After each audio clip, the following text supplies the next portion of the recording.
Hi, everybody. Welcome to today's Mindset Monday. Today, we're going to be talking about something that hits a little bit close to home for me personally, and I think for a lot of you as well. And I want to talk about the comeback code, which is basically how to rise above any setbacks that come along our journey and that come along with us as we go through life, as we go through the trials and tribulations of life, as well as on our fitness journey.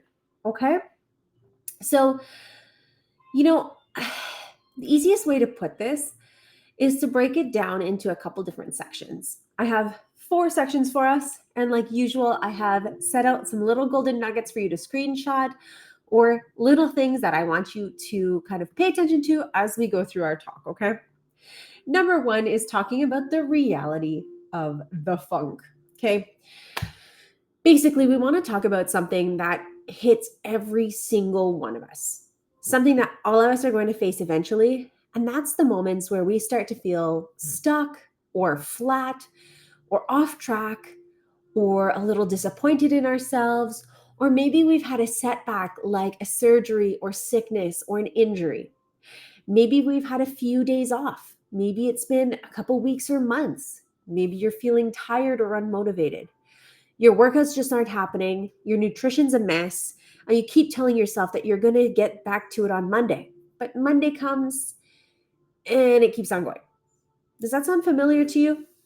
Well, I want to use this as an opportunity as a coaching moment because let me be the first to tell you that this is extremely normal. As a coach who's done this over 600 times now, I'm pretty sure since 2020, I have like 590 something of you. This is normal. You're not broken. You're not lazy. You're not undisciplined.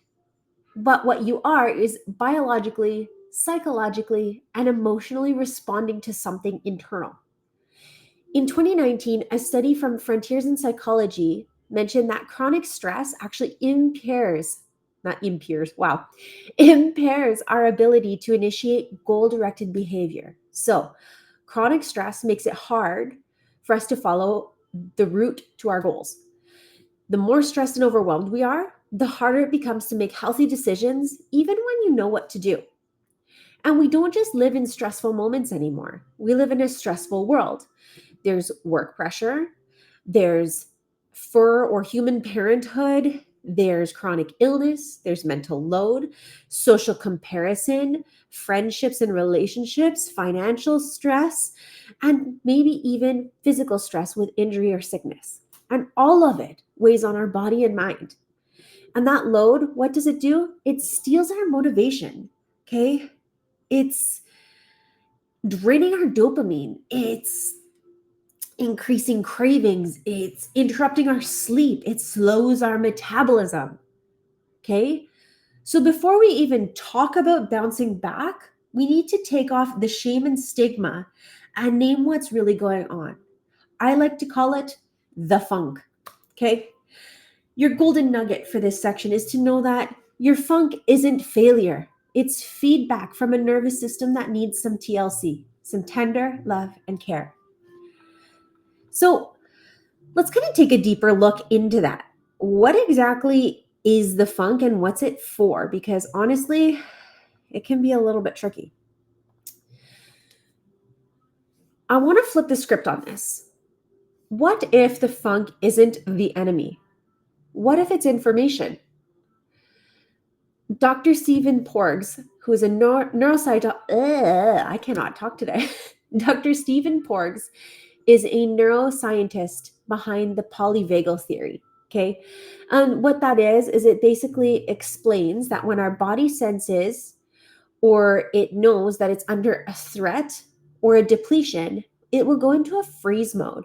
And it's a form of almost a biological shutdown. It can look like low energy, emotional flatness, meaning feeling meh about things. It can look like social or mental withdrawal. It can look like fatigue. It can look like loss of desire or drive. So if you've been hard on yourself or really feeling meh about things for not bouncing back quickly, this might be why. Instead of us fighting the funk with force, what if we use it as a time to reflect? Here's a little journal prompt for you. What is this season trying to show me that I ignored when I was moving too fast? You know what? I don't have that in the thing, but I'm going to put this in here. Journal prompt. Hang on. I like this a lot. Journal prompt. You can screenshot. Ask yourself. Here we go. Again, we're going to read that out loud together. Here, I really like this. Here's a journal prompt for you. So screenshot this. What is this season trying to show me that I ignored when I was moving too fast?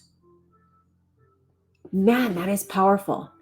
Maybe you've been overtraining. Maybe you were trying to bite off 50,000 things and feel like you could do it because you are a Spitfire and can totally do it. But sometimes your body is just saying, whoa, whoa, la, on se calme, meaning like calm down. Okay. While you're reflecting on this topic, a 2021 study in the Journal of Positive Psychology found that people who practiced emotional processing and emotional reflection during challenging times experienced greater post-traumatic growth and resilience. So maybe this slow season, be it a day, a few days, a week, or a couple weeks, is exactly where your next chapter is being built. So our golden nugget here is before you move forward, take inventory. Why?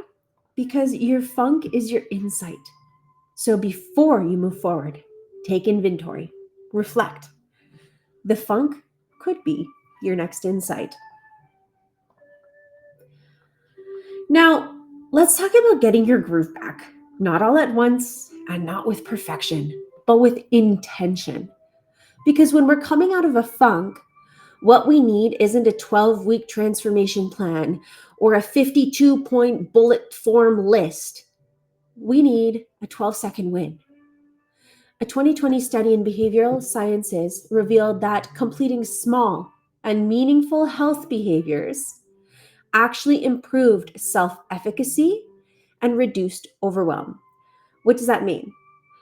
That means that little meaningful changes led to big results because they were tiny wins, and you're more likely to sustain them in new routines. So let's get you back on track with small things that make a difference and mean something to you. Drink a tall glass of water first thing. Go for a 7 or 8 minute walk. Prep a freaking veggie. Maybe you need to just sit in silence for 2 minutes. And if that means you have to go and hide in the bathroom while you're peeing for 2 minutes, that's what it means. Maybe it means doing 5 squats when you feel the urge to doom scroll. Those are not lazy tasks. They are what we call neural primers. Neural, your brain, primers.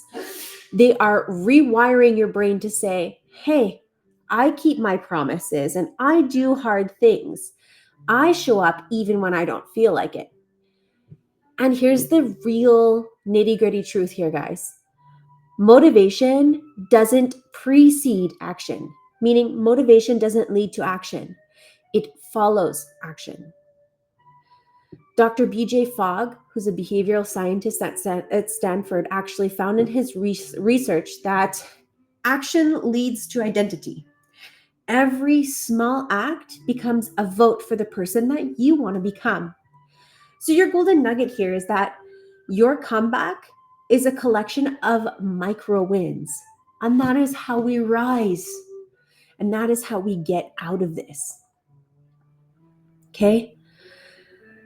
But again, being 100% honest with you here, life doesn't stop being hard whenever we decide to get back on track.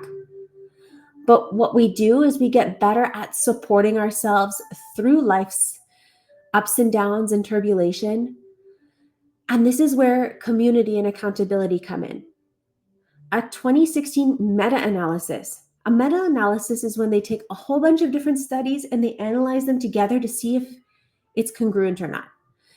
One in Health Psychology Review found that people with strong support systems were more likely to maintain healthy behaviors like exercise, mindful eating, and stress reduction in the long term. So if you've been trying to white knuckle your way through this alone, this is your sign to stop. You have a coach, you have a community, you have a program. All we need to do is just communicate. Tell me where you're at. Tell us where you're at. Because healing accelerates when you're witnessed in it. You don't have to carry your burdens alone. So, here are some action steps to close with. Number one, reflect. Journal for 5 minutes on what the funk is teaching you. Number two, reset. Choose a micro win and complete it today. And three, reach out. Tell one person that you trust that you're in a hard season and you want support. The funk is not the end, my friends. It's simply a doorway and one that we can walk through gently. Even your slowest season is sacred when you learn how to rise through it. And that today is the big lesson that I wanted to impart with you. The funk is something to learn from. Setbacks are going to happen. It is how we learn how to cope with them that will carry us further and better than anything that we could possibly think of. Show up for you. Let me know what was your biggest takeaway from today, and I look forward to hearing from you. Bye.